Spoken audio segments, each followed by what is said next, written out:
Welcome to Hacking Hypermobility Podcast. I'm Luna. And I'm Shelli. And we're two bendy mamas. Hacking Hypermobility. Now we're going to continue our conversation by asking Luna the same questions that she asked me in our last episode. So, enjoy. Yes. So, how are you neurodivergent, Luna? I have to be honest, I scripted this a lot bit. So I'm going to have to go off script a little bit. So it's going to be okay. Okay. Are you telling me or are you telling yourself?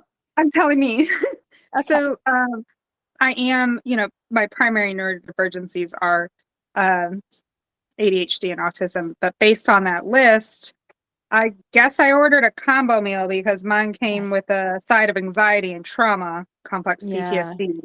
And I've also dealt with some learning disabilities, including when I was a kid. They evaluated me and they thought I had dyslexia, but they said it wasn't severe, that I kind of grew out of it. And I always kind of had a hard time understanding what that meant. I always wondered, grow out of what? I think now I know someone who's dyspraxic, and I think really that's what I deal with. And like many other zebras, my sexuality isn't strictly heterosexual. And a dominant part of my daily experience is difficulty with sensory processing. My emotional and auditory processing delays affect every aspect of my daily life. So those are my... I love that your answer is basically my answer, but science-y. That's basically us in a nutshell. I love it. Because you took the time and formulated a good answer, and I was like, I'm gonna wing it.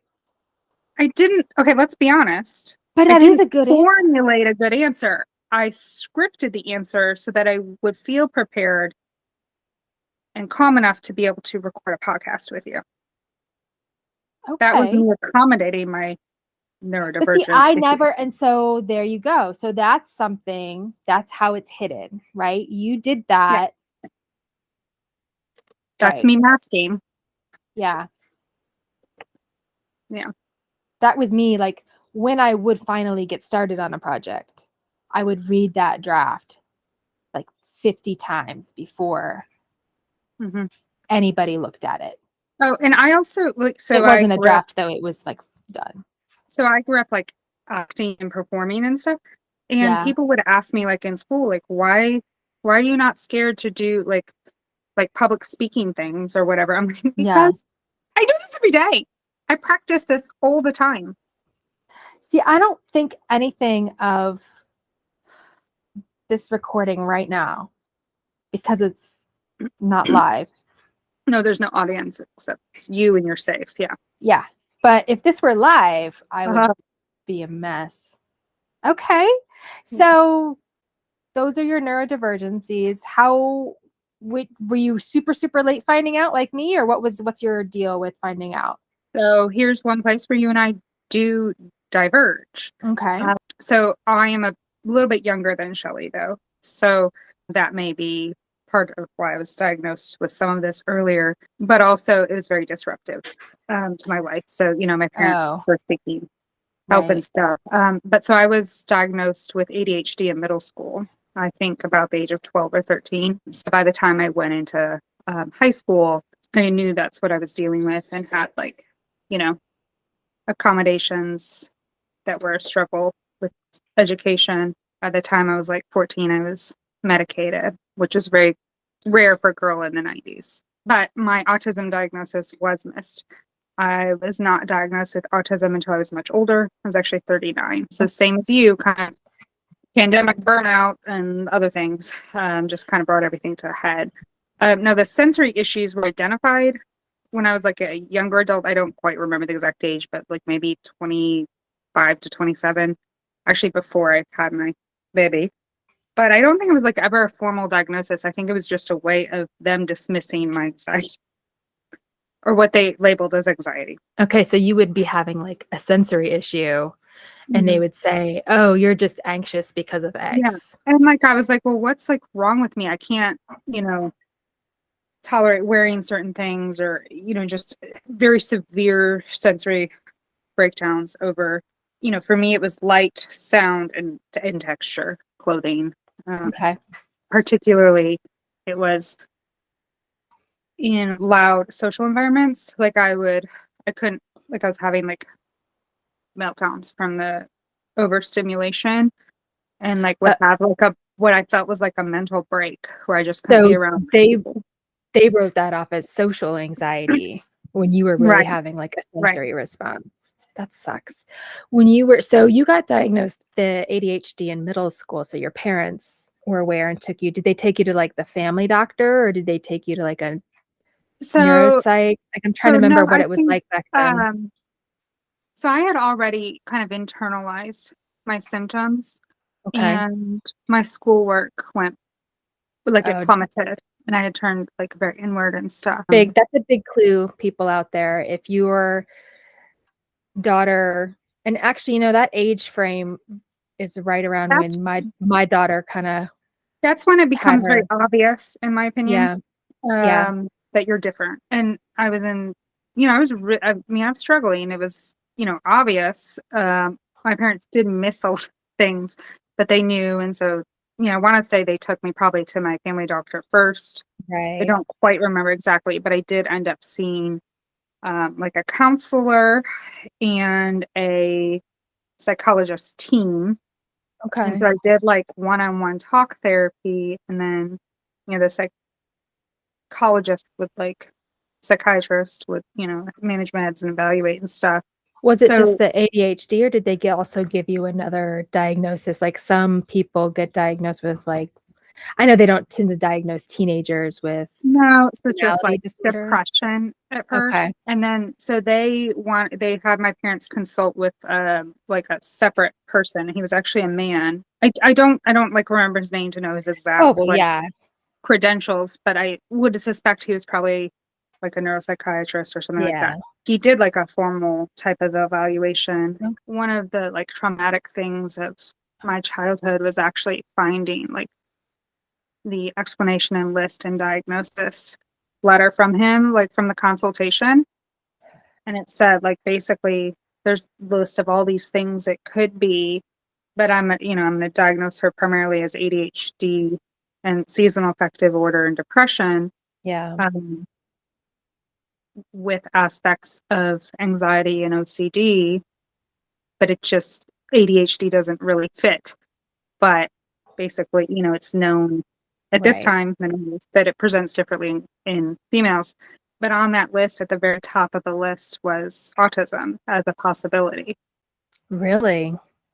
And I remember reading that and being confused because I didn't really understand what it was. And then, of course, being me, I went and I looked it up, and then began the internalized ableism. Yeah. So I refused to even acknowledge that at the time. So it was years after having been diagnosed and told that's by early my parents 90s, that I was ADHD. right?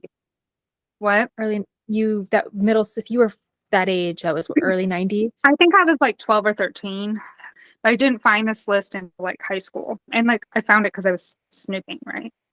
It was just also on the list was borderline, bipolar, or no? Did it have any of... He ruled out bipolar because I didn't have any cycles except seasonal. Okay. He said I wasn't borderline because I didn't meet the other criteria. Right. And he said my body focused repetitive behaviors were not self-harm, which at the time, and I guess is still kind of perceived as self-harm as being borderline behavior. Okay. Also on the list was actually some probably accurate things besides the autism to do with the likelihood of abuse. Oh.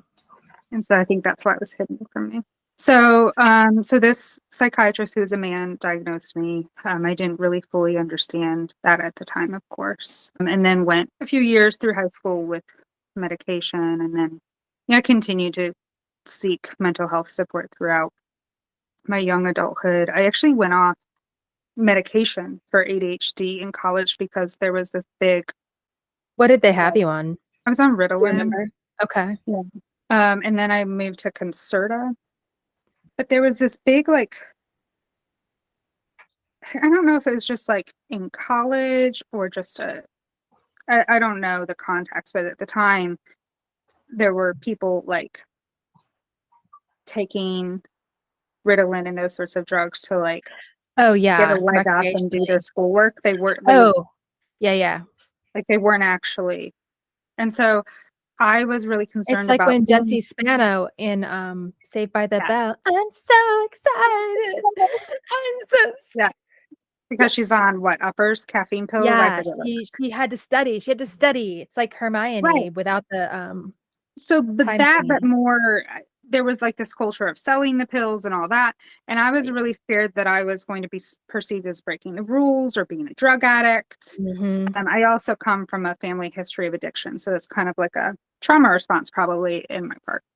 I really didn't want to be taking a medication that I realized was affecting other things, including my perception Right.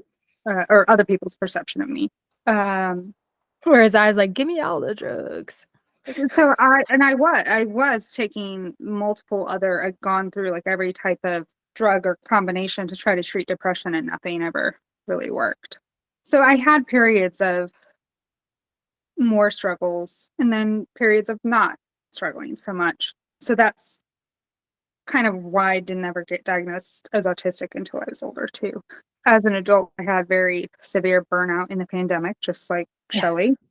I actually, that was about the time that everybody got on TikTok, right? Because we were bored at home, bored in the Yep. house, bored in the Yep. house. Echolalia right there. Still in my head. I had the Dawn Power Wash commercial in my head for like 3 weeks. New Dawn Power Wash dish spray. Repeat over and over. Other rinse, repeat. So we were all bored in the house, Yeah. and I got on TikTok, and TikTok quickly diagnosed me as traumatized. Yeah. Not inaccurate. But then I started seeking, oh, okay, so what does that mean in terms of my approach to help manage these struggles that I'm having, right? And so I Yeah. sought out a trauma therapist. I found one. I got lucky, got to see one, even though there was difficulty with mental health access at the time. And so after years of doing just like typical mainstream talk therapy, I went and actually tried trauma therapy. And so the trauma therapist started her, process with me. Unbeknownst to me, she already kind of had an inkling that she would need to involve a neuropsychiatric specialist. Yeah. And she told me afterwards that she knew as soon as she met me, but wanted to rule out the trauma issues first. Because apparently, I mean, as you could see in the umbrella term of neurodivergence, Yeah. trauma disorders such as PTSD and complex PTSD, developmental trauma, are included in the neurodivergent umbrella because the traits can be very similar. So I am, in fact, a complex trauma and autism patient. And it's not uncommon for autistic humans to be traumatized. Many people are traumatized, unfortunately, but typically trauma therapy in the modalities that are successful do not make symptoms worse. My symptoms got worse, and so it was at that point she realized her suspicions were likely accurate. And then also a lot of the trauma that we started unpacking and pulling out, revealed very neurodivergent life experiences. I went and I was referred to a neuropsychiatric specialist. I think we did like 3 visits, and she was also a woman, and she is also familiar with the Ehlers-Danlos syndromes. Okay. So I think I kind of got lucky in meeting someone that is familiar with those things. But it was a little bit of an expense because of the cost, of course. And so I had kind of put it off.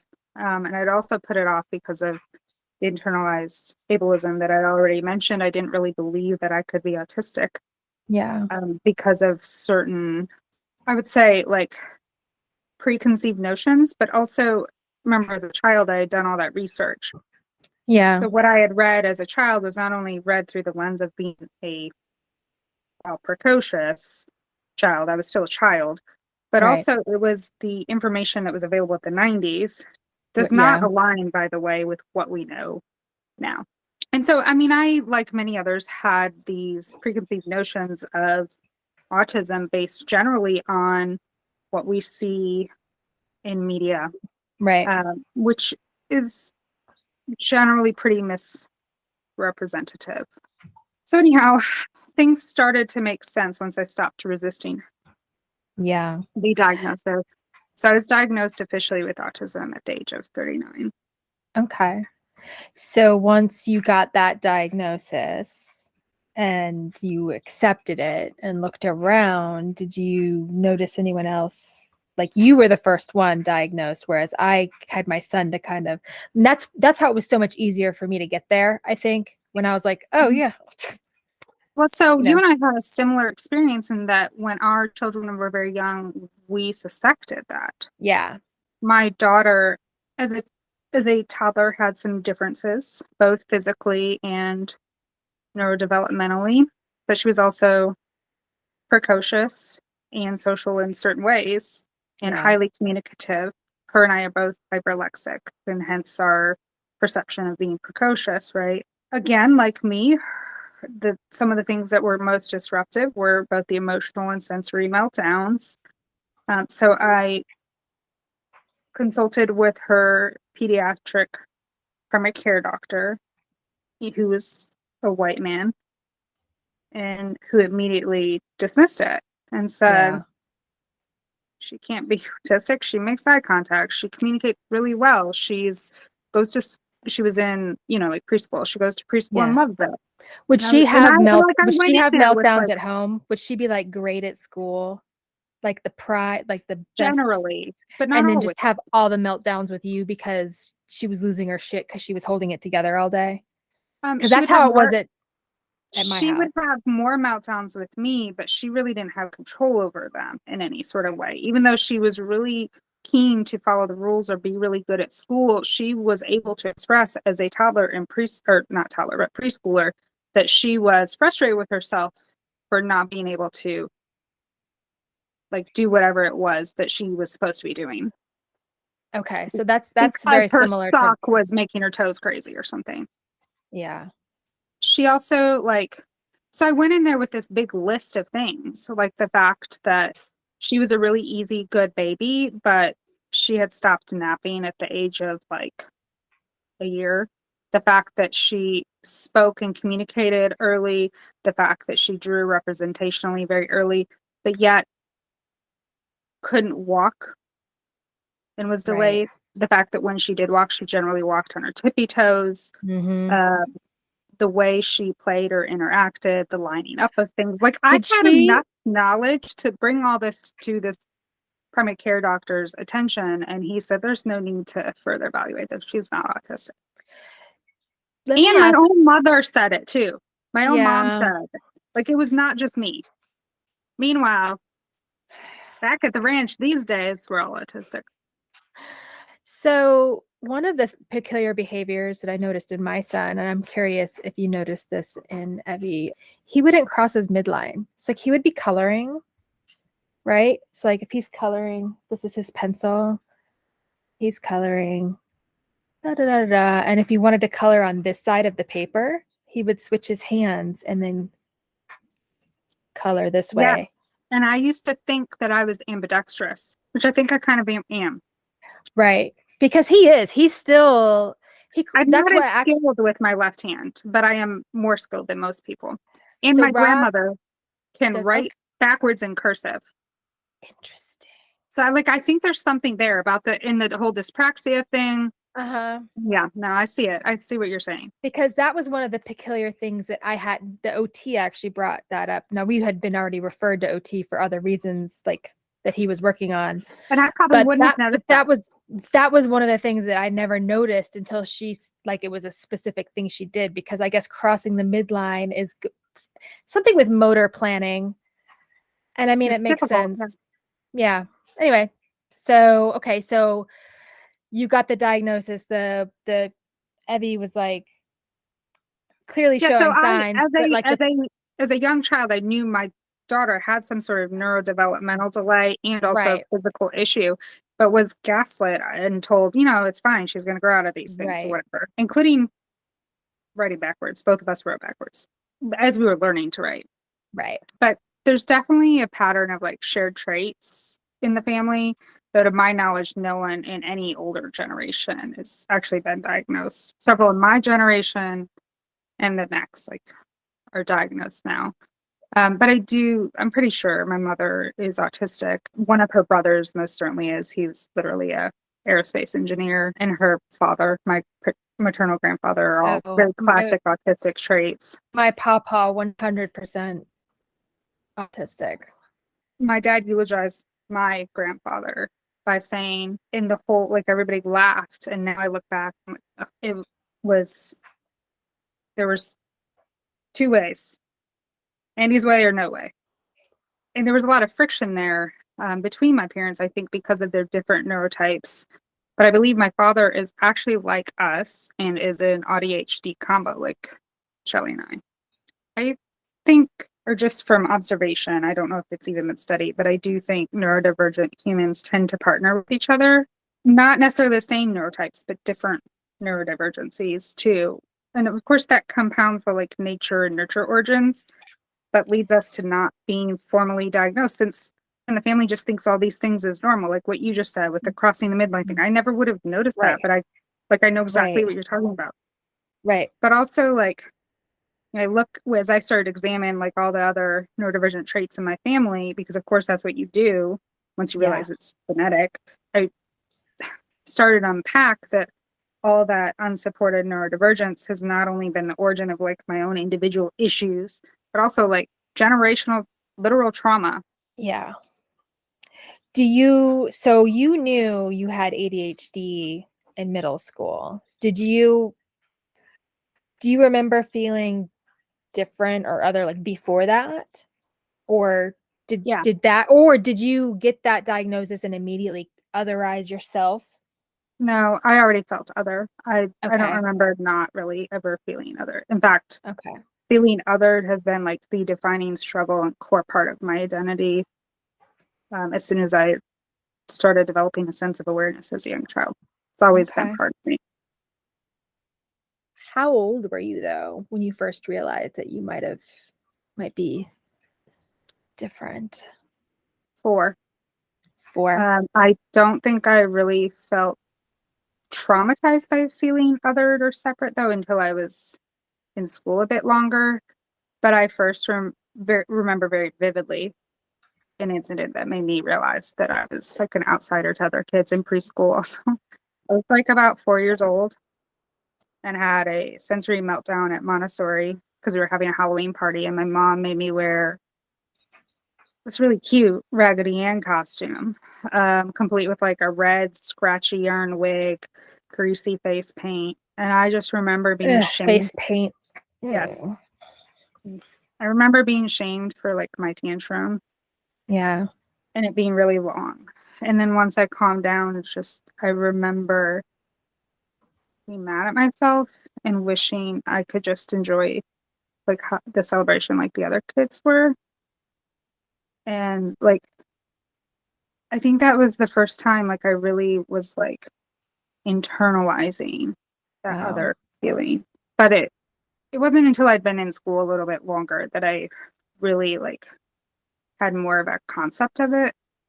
I think it was 7 or 8 years old when I really started to transition from just an awareness that I was other to loathing myself because I was other. I started having bad dreams, and I had this recurring dream that started when I was 7 or 8, and then I've had it throughout my entire life, but I didn't really understand it. I couldn't make sense of it until I was diagnosed. I now realize that my haunting recurring dream is the most autistic metaphor ever. So anyhow, the dream just tells me that internally I was struggling with making sense of feeling those things by that age. Yeah. So the dream, I'll try to explain it.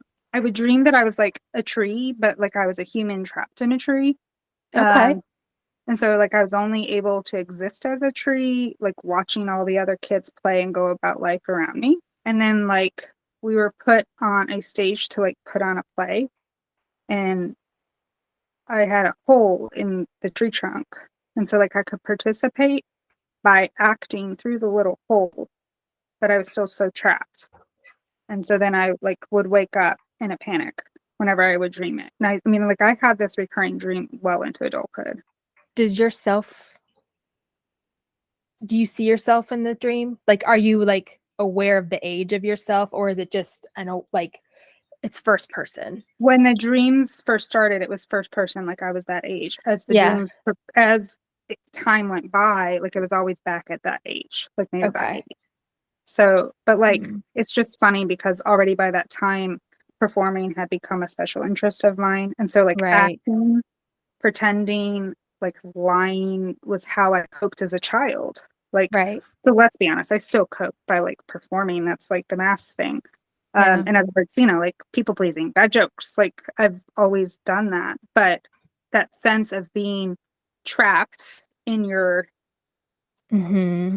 otherness and pretending through the small little limitation of what Yeah. you have, autistic metaphor. I remember now feeling when you mentioned the costume, that reminded me of in 5th grade when I was dressed as a flapper and I hated it. It was scratchy, but I didn't like the costume. I just didn't know how to describe that it was scratchy to me and that I was uncomfortable. And so like I remember getting in that fight with my mom because of that.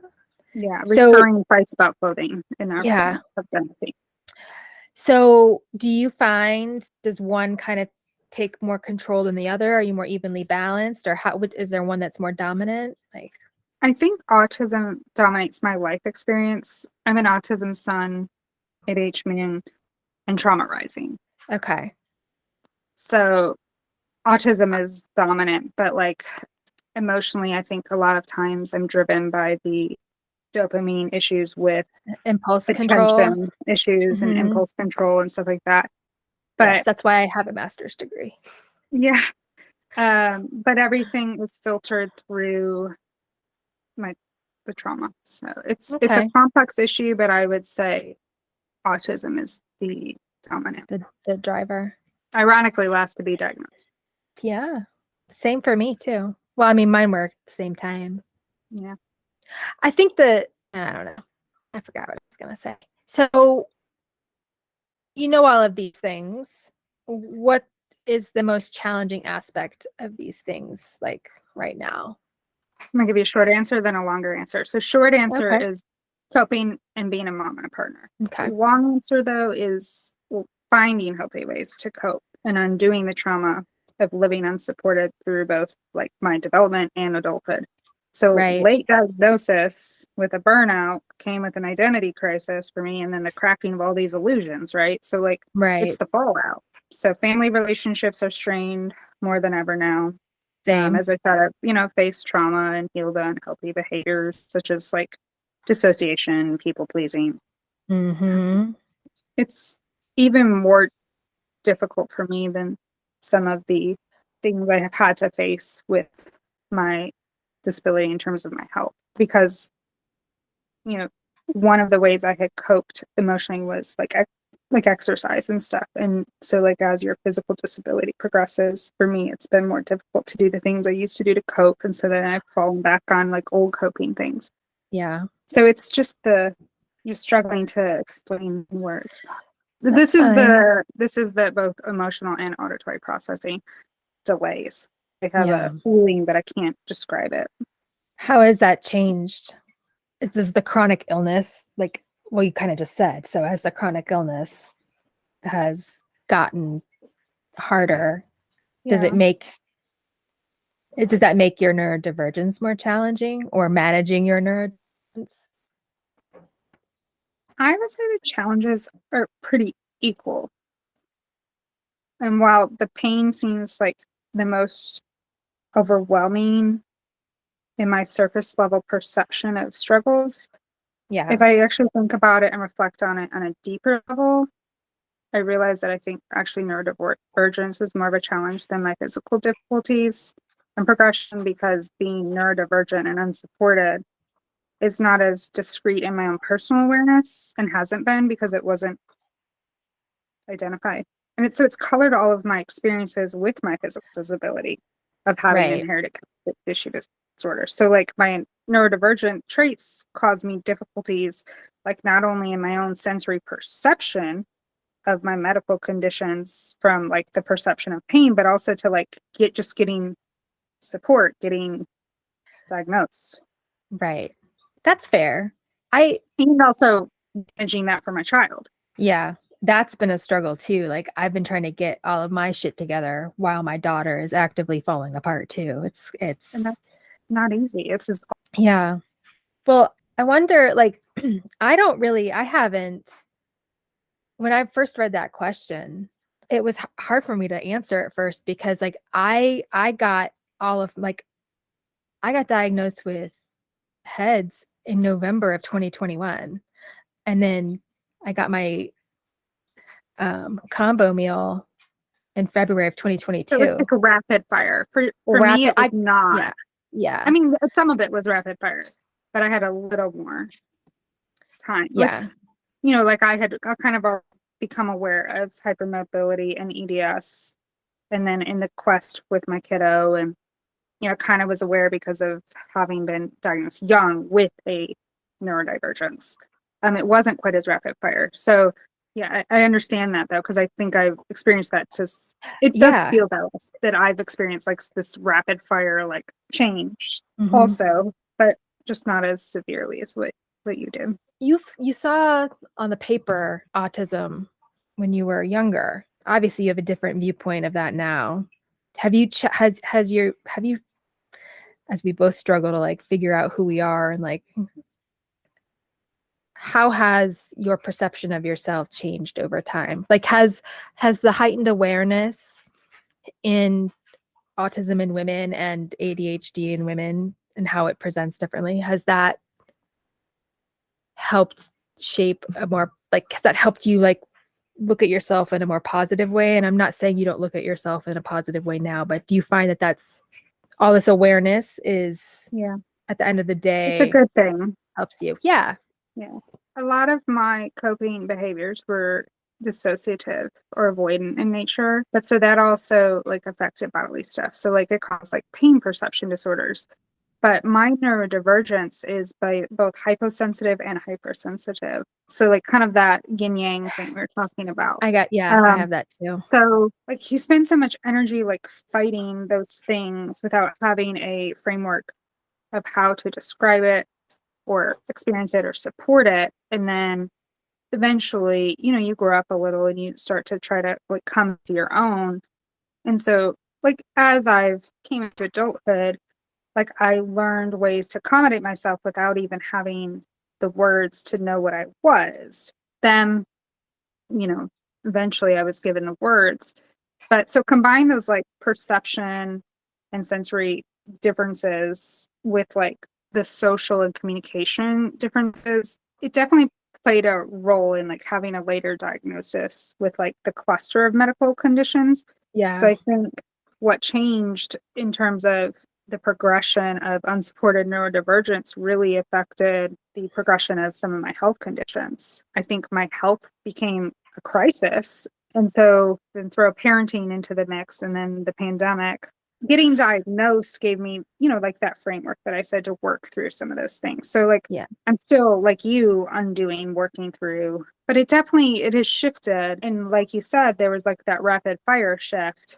But if you like reflect over time, I think some of it of my own development and self-awareness as you come into young adulthood. I had started to accommodate, to cope and survive, But I guess now though, what's changed at this stage of midlife is that it's no longer just about survival. Like I want there to be more meaning to my life. Yeah, I like that. Does that make sense? It does. So do you have any like helpful resources or any skills you've picked up along the way that you can share with Yeah. us? I'm not an expert on supporting neurodivergence. I am just a human living through it. So there's lots of talk on the different type of therapies, that sort of thing. Yeah. Before I launch into like what I'm going to say, I would say, like do your resource, try to find professionals that are both trauma informed and neurodivergence aware. But I think the most helpful things that I've done after going through the evaluation process and getting diagnosed was like, well, okay, well, what does that actually mean to me though? So I went through after diagnosis with a therapist and in my own self-reflection and journaling, trying to better identify and articulate, define for myself, like how I experience autism, like what is actually happening. So, wow.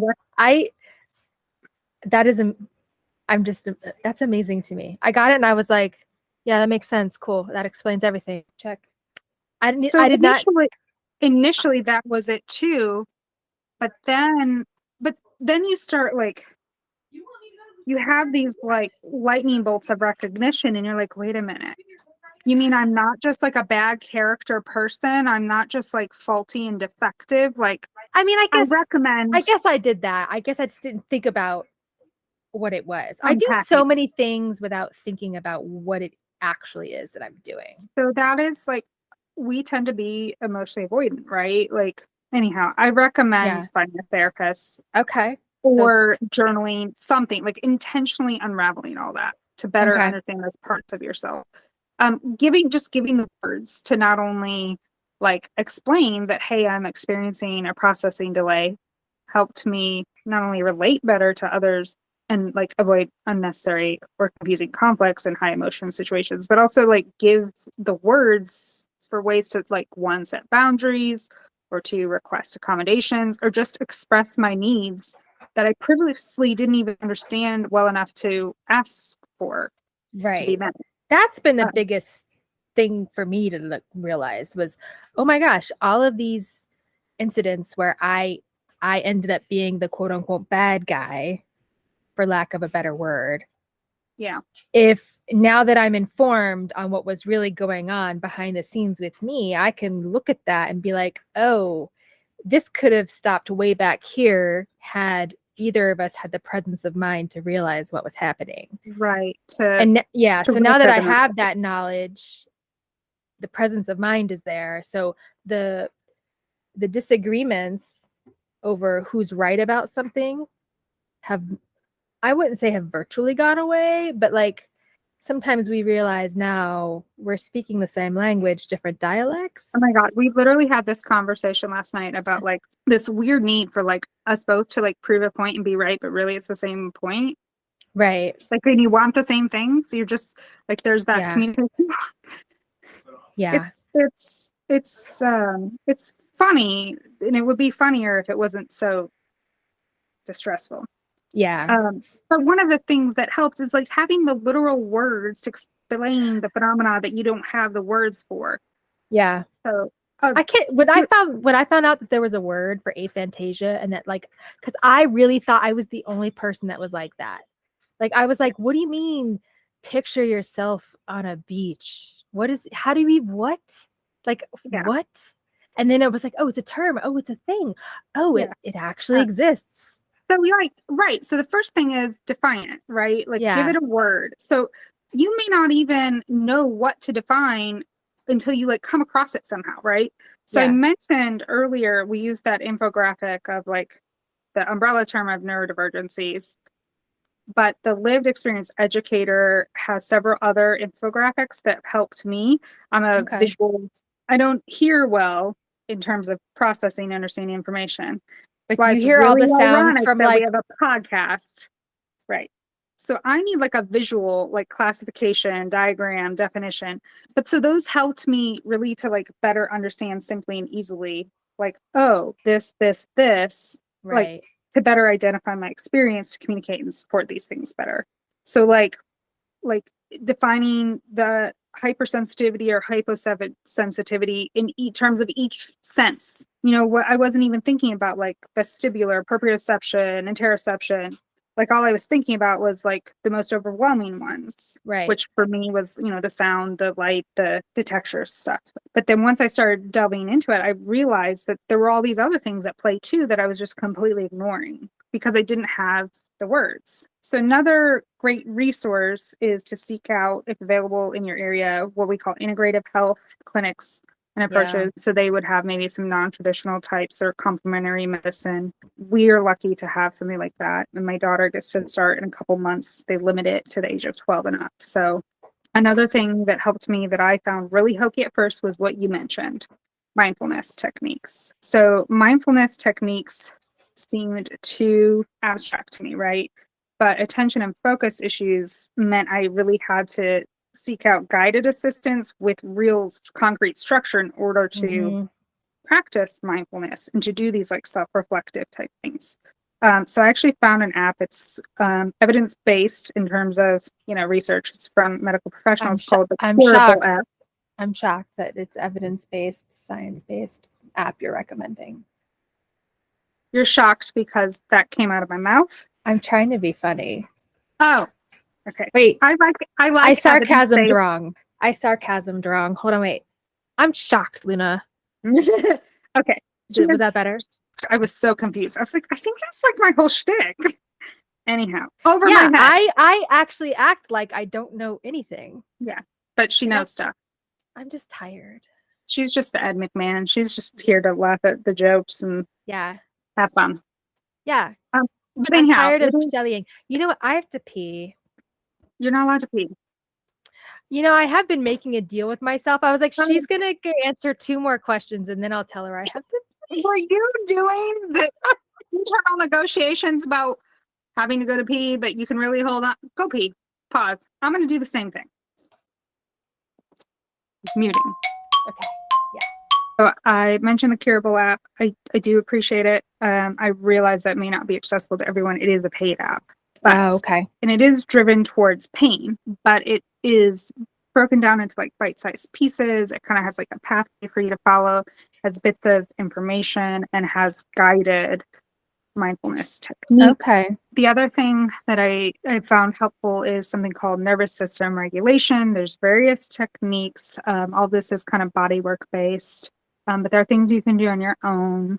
Those are probably the highlights because I'm still working through this, honestly. That's where I'm at. Same. What does Luna look like when she's masked? So I think neurotypical and able-bodied people that don't mask these particular things may not understand fully that like a mask to us is inherent. And it's like been a part of our development without support, right? Like I think neurotypical people probably do mask certain things, right? Oh, for sure.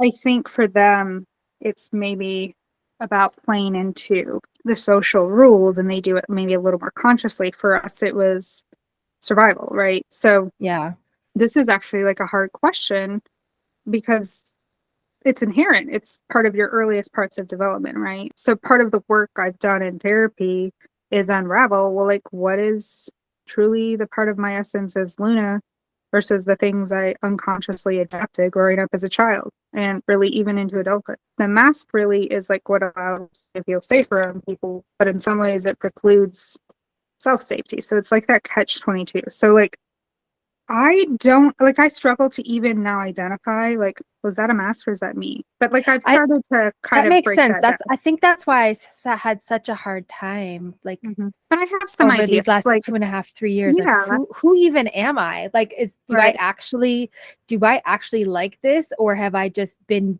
pushed into this for so many years? Conditioned. Yeah, that's the word. Yeah. So socially, I mask like to try to fit in, right? Like that whole awkward thing is a stereotype for a reason. I don't fit in. So like I'll make jokes or I'll be really helpful in like work or relationships. As a kid, I learned that being like part of a sports team gave me a group of built-in friends. So I didn't have to like try as hard.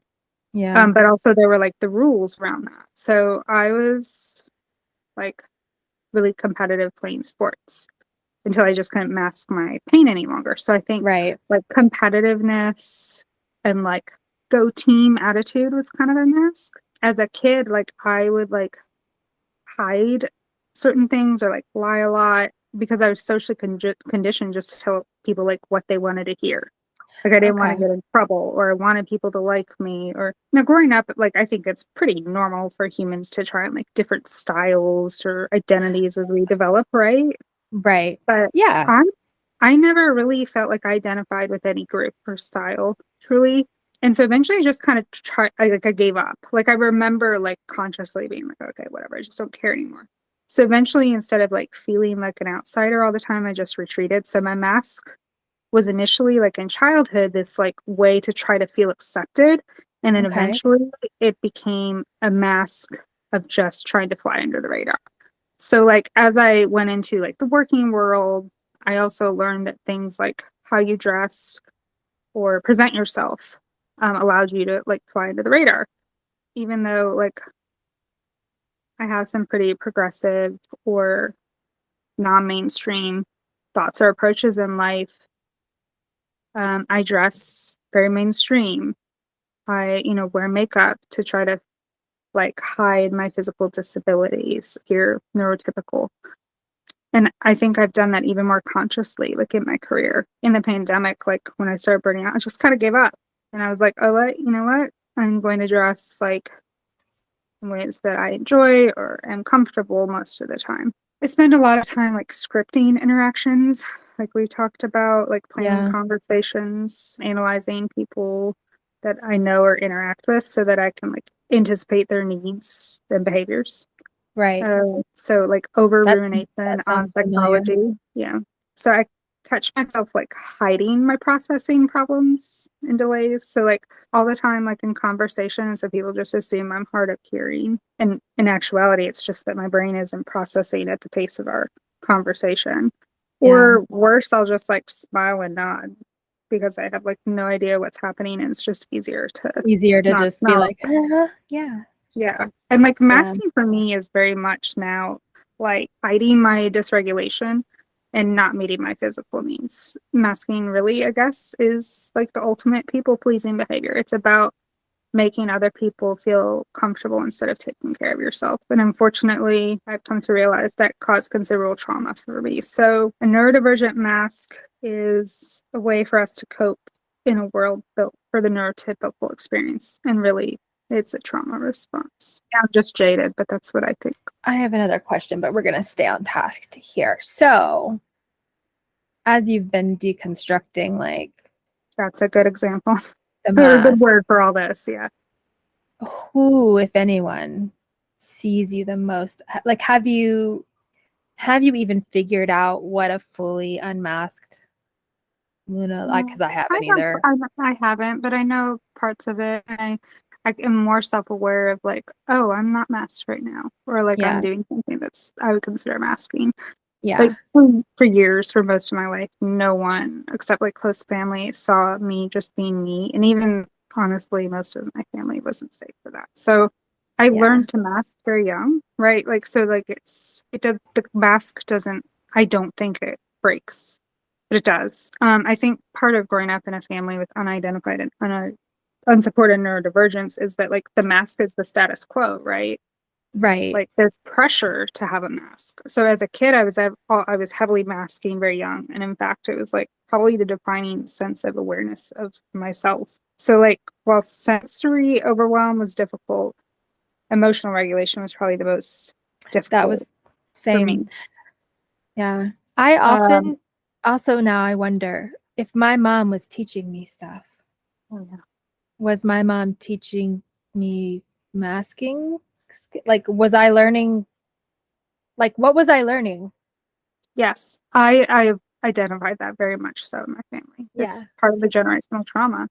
And I Yeah. hid my emotions to the point where I wouldn't even allow myself to feel, let alone understand them, because I was in an environment where no one could handle my emotions. Like I literally was just in the room. I didn't know that's why they were called feelings. I didn't know you were supposed to feel them. Like, I went to literally feel them. therapy I in still don't 2018. comprehend that. Yeah. Yeah, I don't like. I have a feeling arising in me of this, and I'm like, what? Like, you feel anger? No, I just scream at people. I mean, so I like didn't realize have, the whole time, like I am having a physical response. I had just blocked it out. we have disconnected from our body. And Yeah. part of that is the disability of connective tissue issues. So Yep. because there was like such this profound sense of unsafety, the mask only broke for me when I was so overwhelmed that I would have a meltdown, right? And Yeah. so I had learned to like either hide away or disassociate to cope. So very few people saw me unmasked. But now, like once I had the framework and self-understanding and self-reflection and gave myself a little grace and forgiveness, now as an adult, I intentionally work on trying to unmask. A handful of close friends see me unmask, and I only recently told a few coworkers that I'm disabled and ADHD because my life got so unmanageable that I had to begin seeking accommodations to continue to work. I try not to mask with my family and close friends like you, Shelli, but I still really haven't fully learned how to do that. The mindfulness stuff has helped with that because I am more mindful of like, what am I experiencing right now? Right. I want to ask you if you do this. Have you caught yourself the other day? I was like dancing around a little bit and I noticed that I did it. And then I started immediately, okay, wait, do I like doing this? Or do I think I need to do this because I think I need to find what I like to do when I stim? And then I'm like in that cycle. And then I'm like, oh my God. Just the self-doubt questioning thing, like, yeah, I've done that. And specifically, it's funny that you mentioned like the physicality of things because like when I got to the point where my health was good enough for me to go back to like the gym and like weightlifting and swimming and stuff, like I loved it so much that I didn't really know how much I loved it until it got taken away from me. And like dance too. I loved dancing as a kid. Like we said, we would stim to music. I would do whole choreographed routines and stuff. But as I got, with hip dysplasia, that became very, very difficult. I'm pretty uncoordinated. So it's not, my ability to dance is not that great anymore. But it is not having that. And then having a moment where you get to participate in the joy of that feeling. It's like, you don't understand the sunshine until there's rain, right? Like, so until you don't have something. Like, so I don't know, like don't dance for a while and then go dance and see if you like it. I don't know. Yeah. Have you found, I mean, you knew of some neurodivergence when you were younger. Do you think your neurodivergence informed the direction you took your career? Or your like not or a you were conscious thing for me. It was more like a disabling thing. So like being neurodivergent and not fully diagnosed or supported has been, of course, very lonely. Depression was like an overwhelming barrier for me when I was young. Many things seemed difficult in my lifetime that didn't seem difficult to other people. It limited like my courage to pursue my talents and passions. I struggled every time there was like a milestone that other people my age were experiencing. I struggled to adapt to big life changes. So I had like a serious burnout every time there was a big transition, like middle school, high school, college, then like getting into a serious relationship. So I for a long time considered myself an underachiever, which is a very internalized ableism way of approaching that, right? Yeah. Because like I was told you could do so much more with your life and your abilities and your intelligence and your talents. Yeah. And I just like felt like a disappointment, right? So it really fractured like my identity, of course. I feel like my emotional development is stunted compared to other people too. So like not just like career, like the material things of the world, but also like the more internal things. But and then of course it affects like your day-to-day things, just managing adult things like a household, chores, budgeting. I can't stand going to the grocery store, for example. I don't go. Previously, like someone would have to go for me. Now we can do pickup, and I love that. Struggling with so many like life skills and not understanding why, but having to rely. It's made those deeper things like parenting, self-development much more of a challenge too. Like people, I think, that don't experience what we do maybe take some of those things for granted. Experiencing dysregulation, like while trying to support your child through meltdowns, is really triggering. I don't think people are aware enough, one, like what we talk about, that autistic neurodivergent humans have a lot of health issues, but also that there are some social concerns that are just kind of swept under the rug about us. Autistic people are abused and sexually assaulted at, higher rates. 9 out of 10 autistic humans have been sexually assaulted. Yeah. And I've been taken advantage of several times, and I'm not really going to get into it. I just, I wanted to say that it's been a part of my life.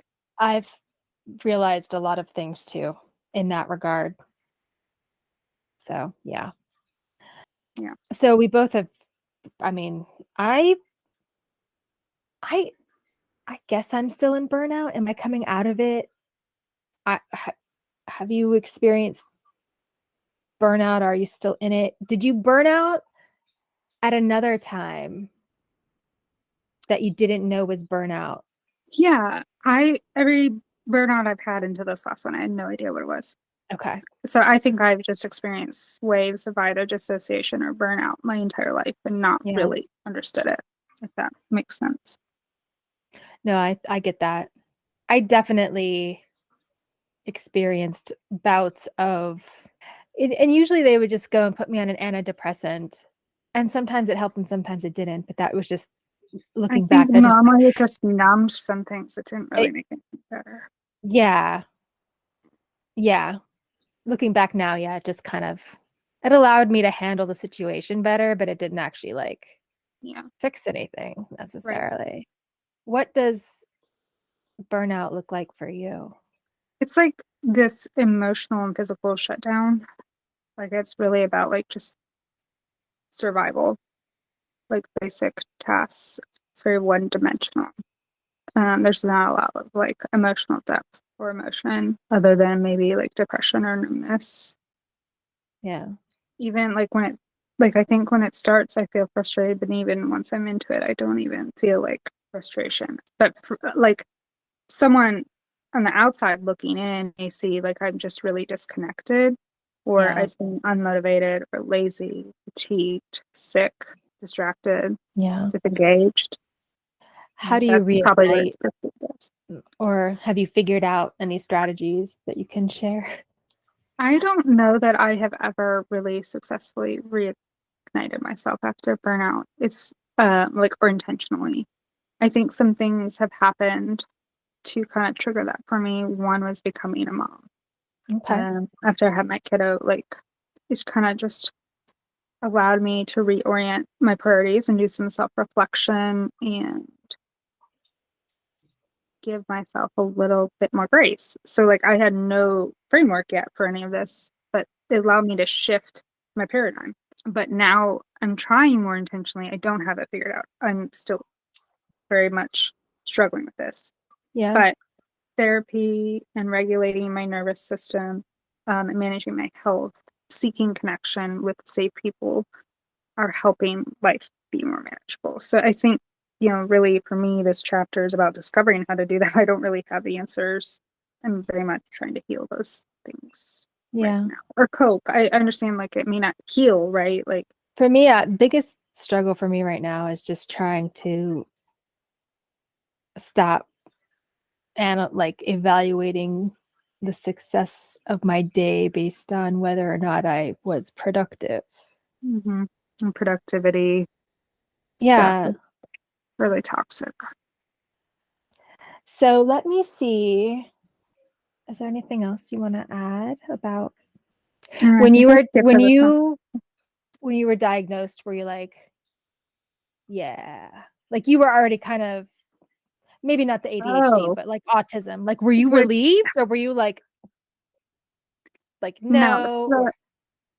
So it's weird because a lot of people that have gone through this experience of being late diagnosed, very intentionally have come to that diagnosis, and there's arguments about being invalidated or the struggle to get diagnosed or acceptance of self-diagnosis and all that.